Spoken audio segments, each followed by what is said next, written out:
Alors, aujourd'hui, on va plonger dans un univers spirituel aussi vaste et divers que le continent lui-même, les religions traditionnelles africaines. On va découvrir ensemble des visions du monde qui façonnent des cultures depuis des millénaires. Et cette phrase, elle est vraiment au cœur de tout. Le mot kafir, qui veut dire infidèle, a été utilisé pendant très longtemps pour décrire les peuples africains. Ça a créé ce mythe tenace d'un continent sans religion. Et cette perception, elle a profondément marqué l'histoire. C'est la question qui va nous servir de fil rouge. Comment est-ce possible? Notre but, c'est de déconstruire ce malentendu historique pour révéler la richesse et la complexité des croyances africaines. Allez, c'est parti. Bon, premier point, et il est essentiel. On ne peut pas parler de la religion africaine. Ça n'existe pas. Ce serait un peu comme vouloir décrire toute la cuisine européenne avec une seule recette. On parle en fait d'une immense mosaïque de traditions spirituelles. Et ce chiffre, il donne le vertige. Plus de 6000 peuples différents. Ça veut dire des milliers de langues, de coutumes et bien sûr des milliers de façons d'exprimer sa foi. L'uniformité, ça n'a jamais été le sujet ici. Ce qui est vraiment fascinant, c'est de voir à quel point ces traditions sont différentes de ce qu'on appelle les religions du livre. Ici, pas de Coran ou de Bible, la connaissance se transmet de bouche à oreille. Il n'y a pas non plus de prophète ou de fondateur unique, la foi vient du peuple lui-même. Et surtout, il n'y a pas de séparation entre la vie de tous les jours et le sacré. Tout est lié. Et ce proverbe du peuple Yoruba, au Nigeria, illustre ça à la perfection. Le caractère, c'est la religion.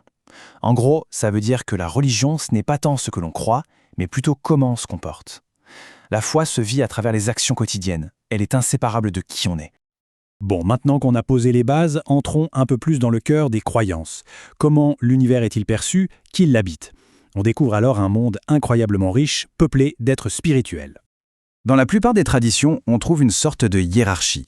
Tout en haut, il y a un être suprême, le grand créateur. Mais il est souvent vu comme assez lointain, un peu comme un PDG qui délègue. Il confie la gestion du quotidien à des divinités, à des esprits et aux ancêtres. L'humanité est en bas de l'échelle, mais elle reste connectée à tout ce monde spirituel. Pour que ce soit plus concret, revenons chez les Yoruba. Ils ont tout un panthéon de divinités, les Orissa. On parle de centaines, voire de plus d'un millier de divinités, chacune avec son rôle, sa personnalité, son domaine de compétence. Et voilà un exemple génial de l'adaptabilité de ces croyances. Prenez Ogun, la divinité du fer. Traditionnellement, c'était le patron des guerriers et des forgerons. Eh bien aujourd'hui, il est aussi devenu le patron des mécaniciens et des chauffeurs de taxi. Ça montre bien que ces religions ne sont pas figées, elles évoluent avec le monde. Alors toutes ces croyances, comment se traduisent-elles dans la vie de tous les jours? Comme on l'a dit, la religion n'est pas mise de côté. Elle rythme chaque grande étape de la vie à travers des rituels qui ont un sens très profond. De la naissance jusqu'à la mort, les rites de passage sont absolument centraux. Ce ne sont pas juste des traditions ou des formalités.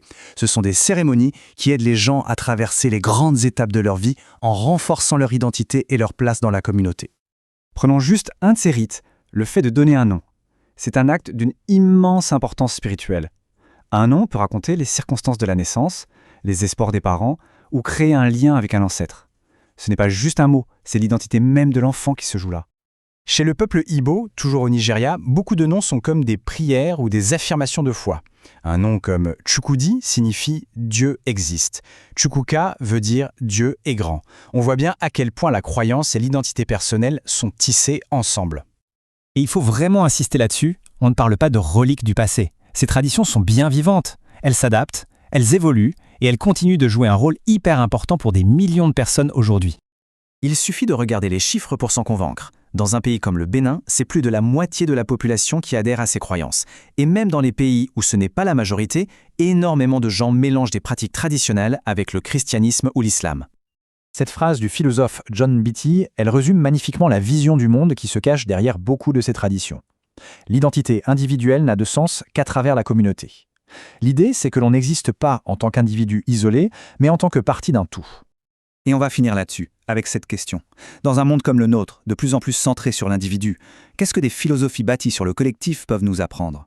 C'est une réflexion qui, je crois, offre des perspectives précieuses et qui va bien au-delà de la simple histoire des religions.